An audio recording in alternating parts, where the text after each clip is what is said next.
Hi, everyone. It's great to be here. Welcome to the We Win podcast, powered by Accelerate Her Africa and the Human Pattern Institute. I'm so glad you could join us today. Our guest today is Oare Ehiemua-Ochui, founder and CEO of OPL Academy and LaborHack, and a winner of the prestigious MBA Leadership Award at the AMBA and BGA Excellence Award. Oare is changing Nigeria's construction sector by giving blue-collar workers what they've been denied for too long: professional training, digital career identities, and pathways to financial inclusion.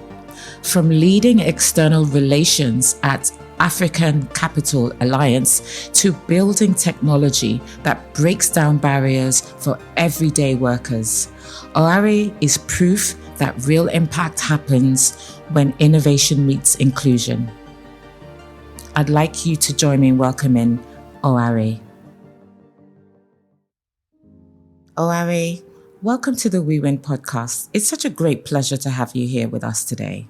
Happy to be here. Thank you. You built a very successful corporate career at major firms like Total and African Capital Alliance. What was the specific observation or frustration you experienced in that world that made you decide to leave and dedicate yourself to solving the skills gap in the construction industry? Yeah, great question. Thank you. So I've always been very passionate about youth employment. I grew up in a poor neighborhood, but we were from a middle-class family. So the dichotomy was something that really bothered me, of just seeing really poor kids not going to school, just hawking or trying to jump on like windshields of cars to like clean them. And I just felt it was so dangerous. And these were children my age, I'll be on my way to school in the morning in primary school, and I'm seeing all these things happen. And I remember one day distinctly, I cried in the car. My mom was like, "Oh my gosh, Oare, what's wrong with you?" And I was like, "No, this is like, why is this child risking their life to clean our windshield? Like, what's going on? Like, this child should be in school."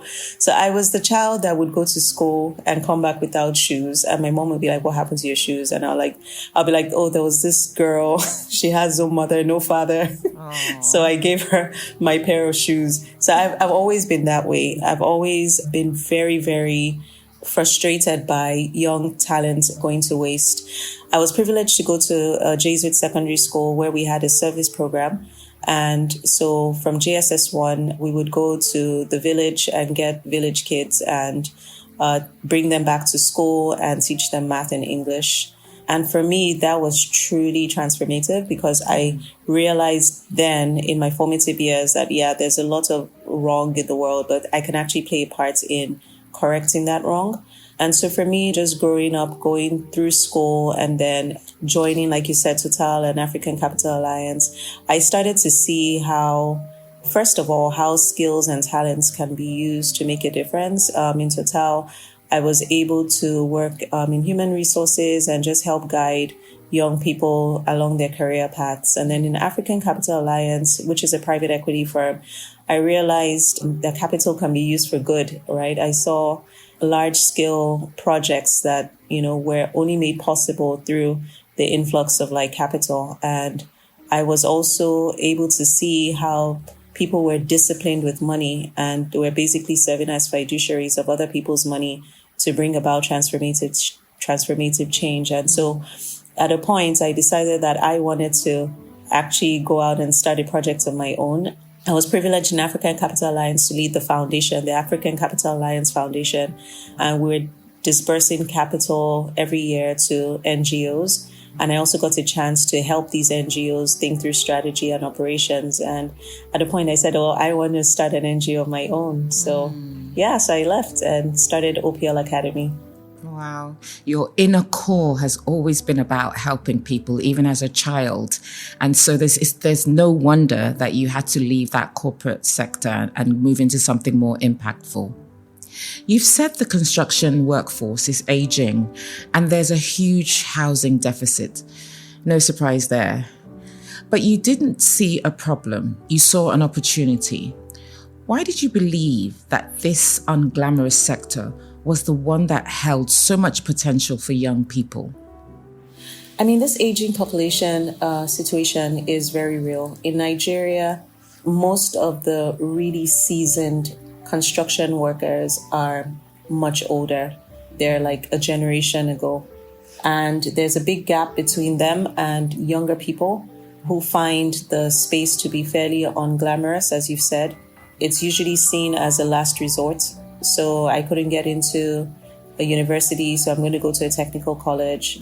It's very rarely a first option for young people to decide that they want to go into the trades.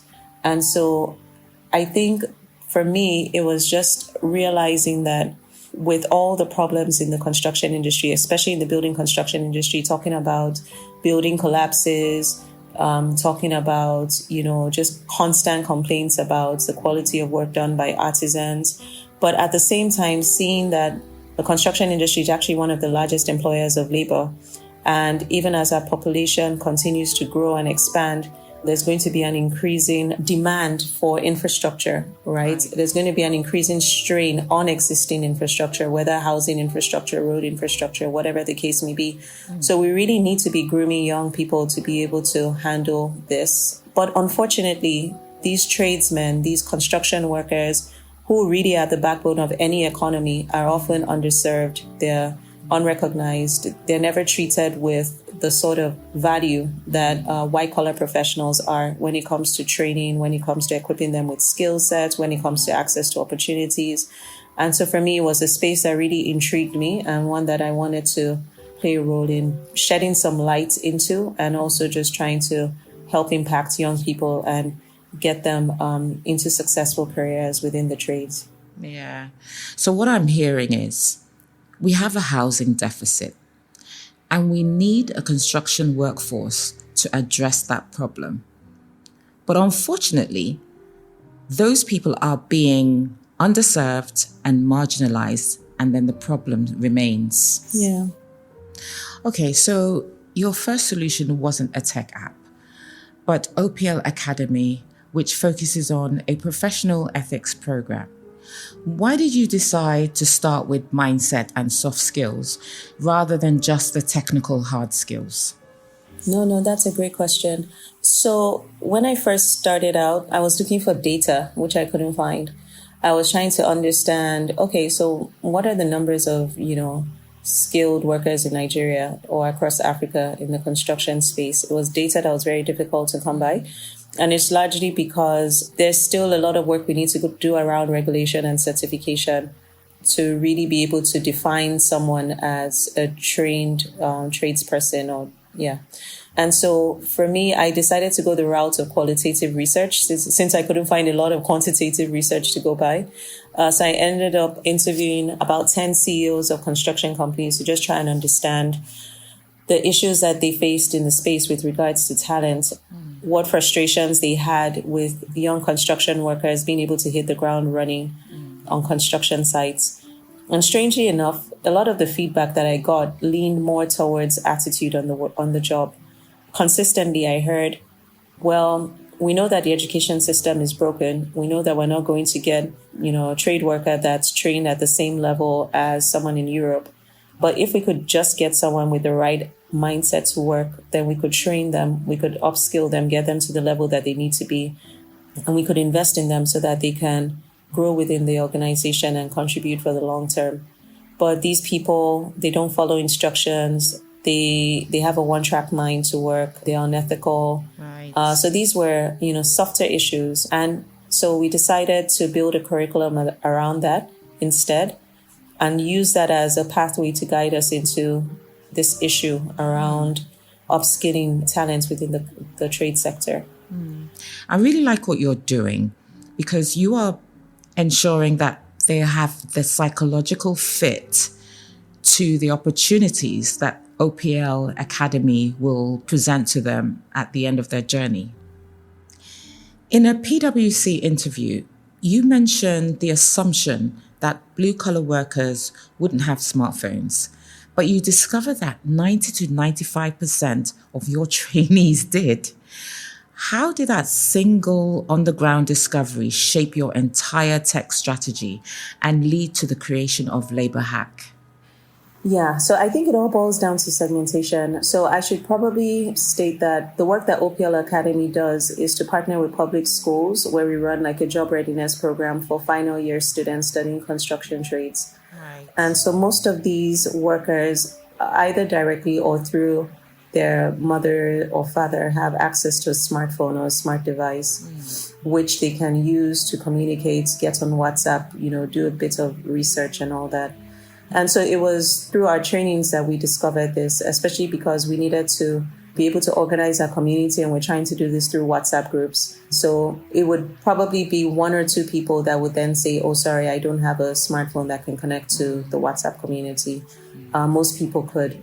And so we started to see the possibility for building laddered services on top of our trainings to increase their access to more opportunities digitally. So this includes access to even more training opportunities outside of the initial training that OPL Academy offers, including access to technical training through our technical training partners, access to job opportunities, finding ways to use our technology to be able to notify workers of opportunities as they arise, and enable them to be able to apply for those opportunities and, just manage them through that job application process in a seamless manner.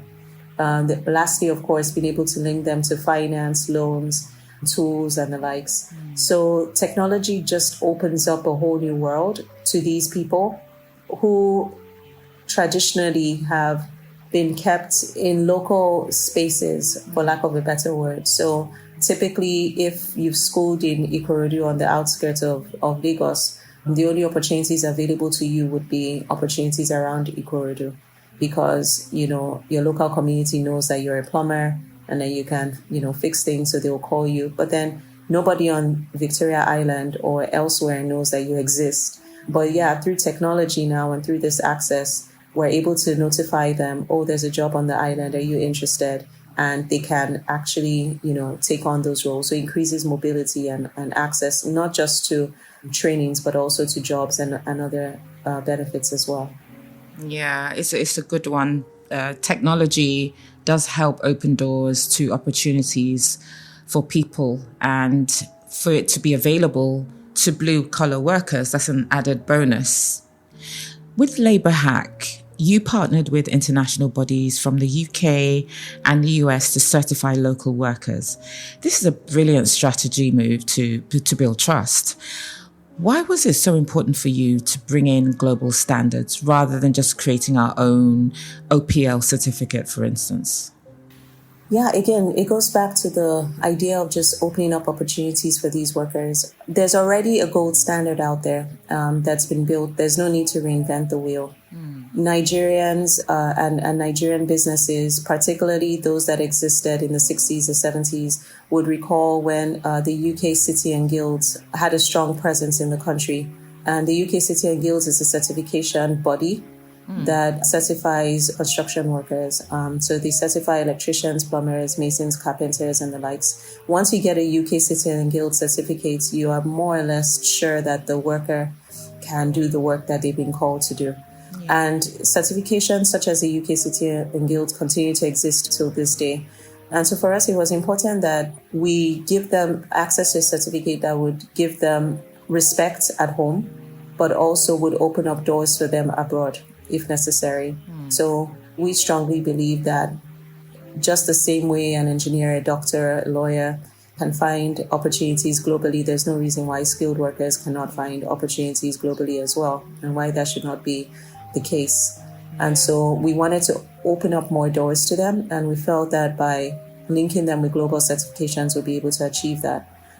So for us, that's the reason why we decided to go that route. We do offer local certifications through OPL Academy, and these are more like assessments of prior learning, which can just help guide an organization into finding talents that meet industry demand. So going back again to the issues with our educational system, there's a disconnect between the curriculum and what industry actually needs. So what you find sometimes is that people graduate, but then they don't actually have the skills required to be able to hit the ground running in an organization. So with the assessment of prior learning, we verify that they have those skills required prior to them getting hired on the job.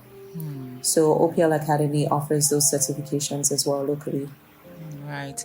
Okay, so that sounds like a great idea. I can understand the logic. But do you find the construction companies you deal with are demanding more of the international standard over the local standard, or is it the other way around? What's the uptake like?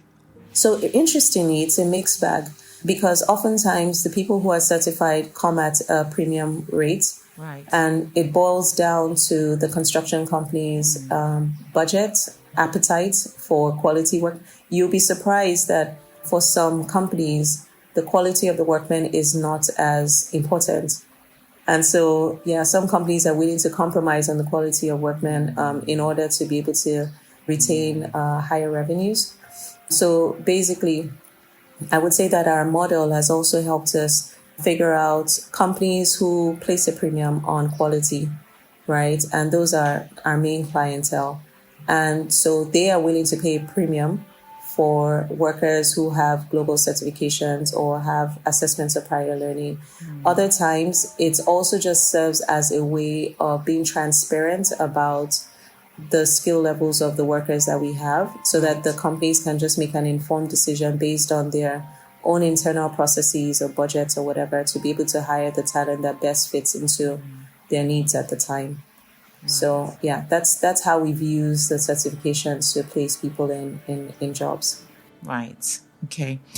You've stated that using certified skilled talent can help companies reduce financial and material wastage, which you report can be as high as 50% of their profit margin. For the leader listening, can you expand on how investing in a skilled blue-collar workforce is not a cost, but a direct and massive boost to their bottom line? Yeah, I think this is like the same conversation for talent anywhere, right? You really want to work with good talent on your projects because it saves you time, number one. It saves you cost. With blue-collar workers in particular, it's such a hands-on trade that you really can't afford to not have people who can get the job done and get it done well. Right. Companies are investing millions of naira into projects. And so it's important that the output or what they promised to their clients is realized. And that can only be achieved by having the right blue-collar talent to work with. And so what we found is when you do not have the right blue-collar workers, you're repeating jobs, right? You're doing mediocre work, which sometimes leads to building collapses. We've heard of multi-story buildings collapsing, even in Ikoyi, which is like rich neighborhoods, crazy. Right? Yeah. Because people compromise on materials, people compromise on tools, people compromise on workers. So really, that shouldn't be the case. And also, if you invest in talent, this is talent that can grow with you, grow with your organization. Yeah. And that's one of the things that we are working on through LaborHack is to ensure that continuity, because we realize that sometimes companies are afraid to invest in blue-collar workers because they feel that, well, their projects are cyclical. So once a project ends, they have to disband everyone. And then once a new project starts, they have to then assemble a new team. Sometimes the old team members are no longer available. They've moved on to other projects. But, like working with companies that recognize that to be a problem could be useful, because what we are able to do, for instance, at LaborHack is to build a network of workers around your projects. Yeah. And our own responsibility is to ensure that you constantly have the workers that you need and that there's no gap, there's no interruption to your projects. So you don't necessarily need to worry about, shortfalls. So there are organizations out there that realize that that's a challenge and are actively working to bridge that gap. So we like to encourage leaders to seek out such organizations and to work with them and not to be afraid to invest in training this blue-collar talent, because at the end of the day, it's only in your best interest to do so. Foreign companies looking into investing in Nigeria, whether building hotels and schools or whatever, they have to worry about, can we really bring in this sort of project? Because do we have the manpower on ground to execute? And sometimes the answer is no. I know even a real estate company that developed a golf course along the Lekki-Egbe Expressway, they had to fly in workers from Thailand to do the thatch roofs for their accommodation because they couldn't find local workers to do that. Thatch roofs. So you can imagine some buildings that require hundreds or thousands of workers. They're not going to be able to fly in those workers to execute. So sometimes that even affects the quality of the buildings that you see within the country. It's really just a direct correlation between the quality of the buildings you see, the designs you see, and the quality of the local workforce, because it's really only the local workforce and their capabilities that they're able to use to execute on some of those projects. So it's really important that we take this seriously and that we're building our local workers. What you just said hurt me deep. Thatch roofs, importing workers from Thailand to build thatch roof because we don't have the skill. I think also organizations need to look at business from a place of abundance and not scarcity and lack, because that sort of behavior, they're not only losing money, but in the long term, they are also building a culture of poor quality, and there's no way forward after that. So you're a woman founder in 2 male-dominated spaces, construction and tech. In that interview with PwC, you mentioned people questioning how you would control the male workers. But you found your experience was exactly the opposite. What have you learned about leadership and earning respect in these environments? So yeah, this was a big issue when I was studying OPL Academy. A lot of people were very concerned, particularly because not only was I moving into a male-dominated field, but then I was also going to be working with construction workers, which they consider to be even sort of like lower class of professionals in a sense. So the assumption was that they'll be crass, they might be crude, how are you going to manage them? And yeah, I was pleasantly surprised. One of the things that shocked me was how excited and grateful they were to just be given access to opportunities that other people they've seen, have been able to access, but they felt was out of reach. Just something as simple as quality training was missing from their experience. If you go to their schools are ill-equipped. Their trainers or teachers have not been upskilled in years. Their curriculum is outdated.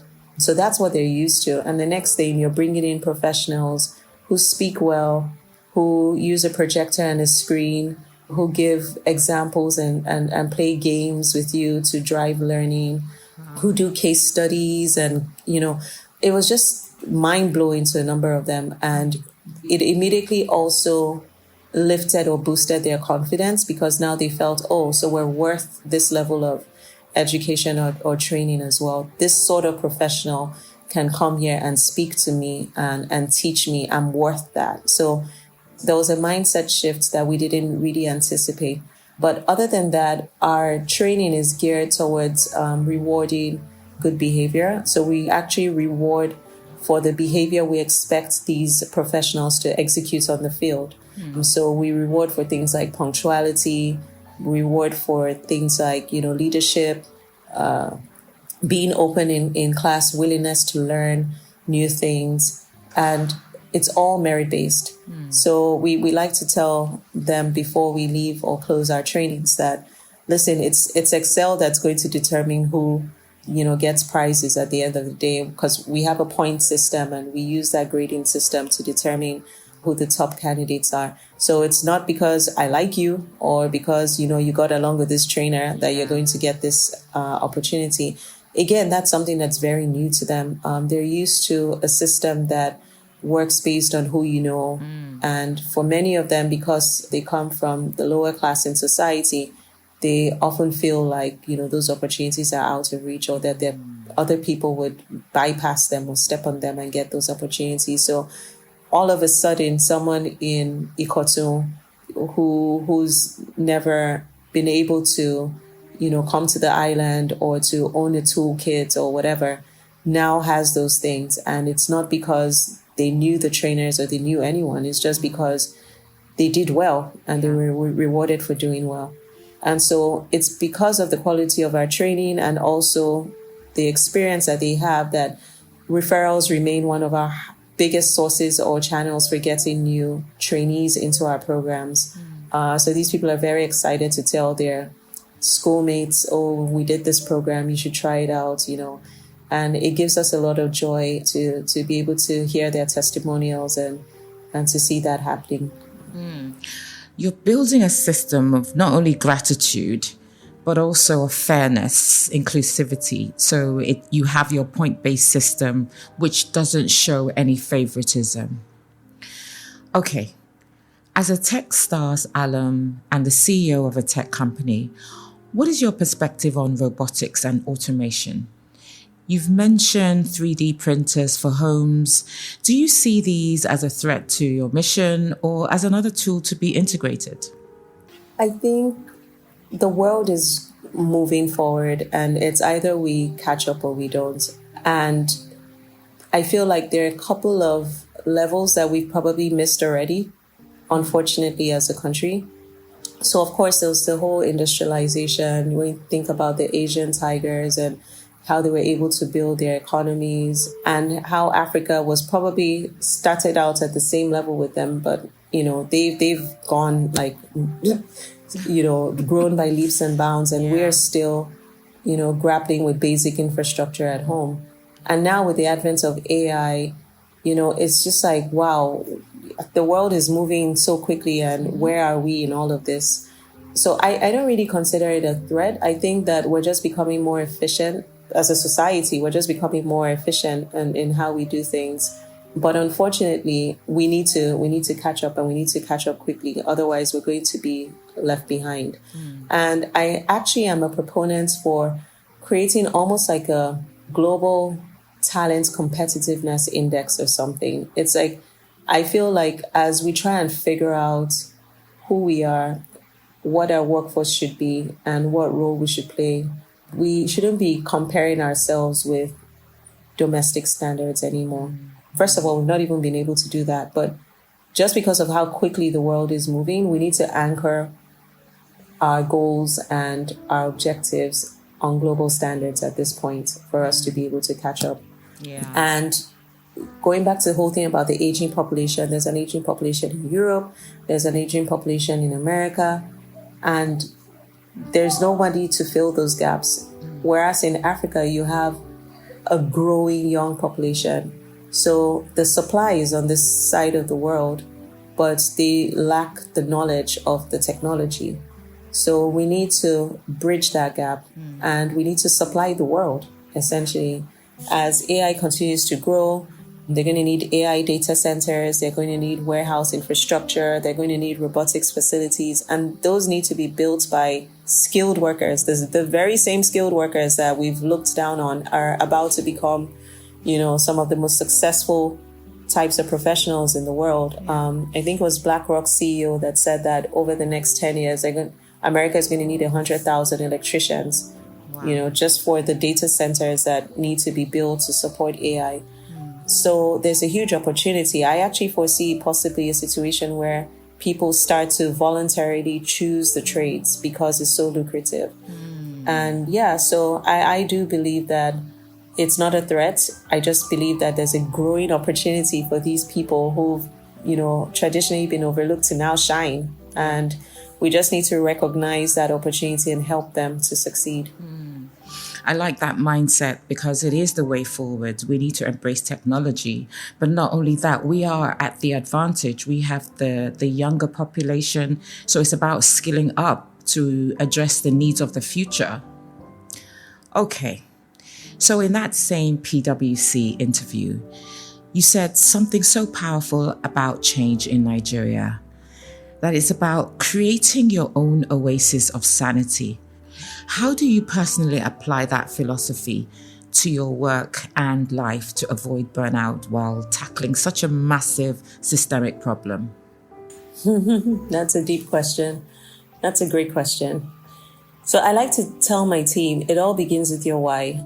I spent quite a bit of time figuring out what my why was, like what my purpose was. And you can, there's so many ways you could do that.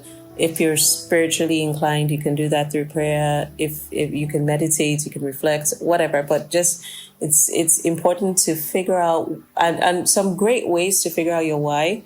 One is, what really frustrates you about life. To give a very practical example, you could be driving down the road and you see someone throw something out the window. Right? For you, it might not bother you at all. You just say, oh, that's, can you imagine what this person did? But for someone else, it might bother the person so much that they stop the car, get down, pick up the trash, maybe even try and alert the police that person just... In that situation, I'll tell that person, really look into this. There might be something there might be something there, right? You might have a passion for, I don't know, recycling or cleanliness of the environment or whatever, but, there might be something there. So it's usually the things that really frustrate you that are a strong pointer to your why. Yeah. And you really need to figure out what that why is. Why were you created? Why do you exist? And for me, once I figured out my why and then I got into this work, it was a no-brainer to continue even when things got difficult, because at that point, purpose was higher than reason, right? So even the days where things were really tough, I had something to lean back on.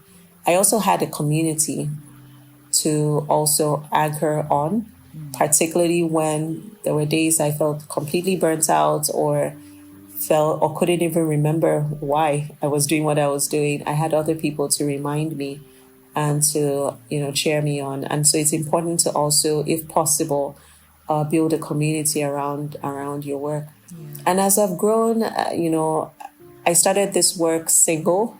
I'm now married. I have 2 children. In a way, I have 4 businesses. I have 2 children. I have 2 companies. I'm running everything, at the same time. And so it's important to also figure out how you delegate. What can you reasonably do on your own? What can you outsource to other people to help you with? Especially as a woman, it's important to figure that out. I had to outsource things like, and these things could be seasonal. For a season, you might need to outsource cooking. You might need to outsource cleaning, right? Or whatever it is. But yeah, you just need to figure out what you can reasonably do as a human being and what can be delegated to someone else. I think that's important. And all this is geared towards building that oasis of sanity, because it's a pretty challenging world out there. And coming back again to, just being a builder, especially in Africa, unfortunately, unlike the Western world where, it's easy to find a problem and to hone in on that problem and just, figure it out. In Nigeria, unfortunately, and other parts of Africa as well, you need to build the rails around your problem. It's not just about the problem you see. It's about the infrastructure. It's about backward integrated. It's about, doing all these other things to support the solution that you're coming up with. And so it's also important that you figure out what your boundaries are. Like, what are you willing to do and what are you willing not to do? Yeah. And for the things you're not willing to do, you then need to build the partnerships around you, right, to create that ecosystem to support your solution. So those are some of the things that I've done in a bid to build my own oasis of sanity as I build in Nigeria. I love that. I love that term, oasis of sanity, because we're living in a world of noise, of busyness, of, strife, and you really need that place that you feel anchored. And you talking about having that support community to help you and delegation of your daily tasks so you can just focus on being you. So we've talked about anchoring. And so I want to talk about faith. How has faith anchored you? And how does it help you to navigate this world in terms of your personal life, your business, your family? How does it work for you? So my faith is everything. So when I spoke about figuring out my why, it was literally me spending a year on my knees in prayer, asking God what He wanted me to do with my life. And over time, the revelation came, but then as I've come to realize with my walk with God, the answers come in bits. And so, it's through obedience that, you get to see the light for the next step on the ladder, and to be able to keep progressing. Yep. And that really has been my reality. I've had to lean very heavily on faith in this journey to just keep going.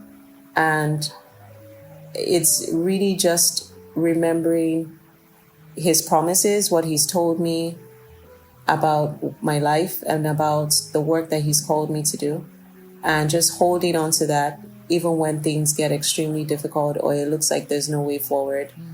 And it's in those moments of leaning fully in faith that you completely surrender, right? And realize that, it's not about you, it's just about him. And, you're just the hands or the feet that he's using to do this work. But he's the source, he's the provider, he's the strength, and he's the guide, he's the person that's doing it. So I think one of the most intimate ways of building a relationship with Christ is to almost be like a Christian entrepreneur, because you then get to see all facets of him, him as the father, him as the good shepherd, him as, the provider, there's so many facets to God. And it's a beautiful way of realizing that. And then it's also a beautiful way of building alongside him, bringing heaven on earth, recognizing that there's certain issues in society that he doesn't approve of, that he doesn't like, that he's trying to change. And you being willing to be a vessel that's used to bring about that change is something so powerful. But with it also comes the humility to realize that you're not the only one that's been called to this work. Others have been called even to the same sector that you operate in. And it's ensuring that there's no God complex feeling that, if it's not me, this doesn't get done. To realizing that I need to collaborate with other people that have been called just as I have been called to get this work done. It's about the work. It's not about me. All right. And and I think probably the last thing I would say about this is just realizing as well that at the end of the day, you really just want to hear, well done, good, faithful servant. And that can come in your lifetime. It might not come in your lifetime as well. And that has to be something you're okay with as a Christian entrepreneur. When you think about impact, it can be, yes, the loud bang, like instant success, instant recognition. Or sometimes it can be a quiet whisper, but it's felt through generations. And that could be deeper, that could be more powerful, but it doesn't come with any form of applause in your lifetime. But going back to your why, you need to figure out if that's okay with you. Because if it is, then you keep going even when things are tough. You keep going even when you're not recognized. You keep going even when things don't go according to your expectations. Some people, fizzle out when the going gets tough. And it's usually because maybe their why was not really well-centered. Or maybe they were looking for things that they didn't immediately see. But God is looking for stewards that are willing to go the long journey, the hard way, for a long time. Yes. Right? And that takes faithfulness, then that takes, resilience. Thank you so much. You said so many things in there. And you even reminded me of Prophet Elijah, who was looking for God in the wind, in the fire, and it was just a quiet whisper. And we need to be in that state of mind to even hear what God is trying to tell us, so that we are aligned and in obedience. Thank you. So finally, for the woman listening who has a safe corporate job, but like you, sees a massive real-world problem she feels called to solve, what is your single piece of advice on how to take the first brave step? So you certainly just need to be sure, right? And I hesitate as I say that, because really there's so few things in life that you can be completely sure about. But if, like I said earlier, if the passion for your purpose outweighs the reasons to hold back, then it's probably worth looking into. It could start like a slow burn, but then it's something that just builds up, and over time it just becomes overwhelming, and you're just like, I must do this. And if you must do it, please, by all means, go for it. It might not be what you expect, but you'll probably learn a lot along the way that would make you a better professional, a better human being anyway, right? There's so many people that go the entrepreneurial route and succeed, and there's so many that go that route and fail, but it doesn't mean that their life is over. Even if it doesn't work out, you've gained experiences that just make you much better for the next job opportunity or whatever that you get. But if you do succeed, then yes, you can create that systemic change that you've hoped for. But again, also remember that even that change you're looking for could take different forms. So be willing to give yourself grace for if things don't pan out exactly as you wanted. Doesn't mean that it's been any less impactful or necessary. It just means that God is playing by a different set of rules from what you probably expected, and that's okay. So for me, I would say if you feel very, very strongly that this is something you want to do, definitely do it. Try not to do it alone. I really, as I grow older in this work, I have become increasingly more appreciative of community and mentors and coaches and just building an ecosystem of support around your work, because you're just one human being and your body itself could fail at times. You need people that can stand in and support you and help you. Mentally, you could burn out. You need people that can stand in and support you. So also as you build, I would say, please remember to build your ecosystem of support around your work as well. That could mean, in practical terms, a board. It could mean getting advisors. It could mean getting mentors. It could mean going for some coaching sessions here and there to refine your skill set for the journey ahead. Yeah, so personal development is definitely something that you also need to pay attention to. But yeah, that's probably what I would say. Sorry, it wasn't one piece of advice. It never is. I doubt you could have put it any better. Oare, I just want to say this has been a great session, an eye-opener. It gave a lot of insight into a world I know nothing about, but it all links into the greater systems of life, and especially our economy in Nigeria and in Africa as a whole. So thank you for being our guest. Thanks for taking the time joining us here on the Women Podcast. Thank you so much, Lolita. Thank you for having me.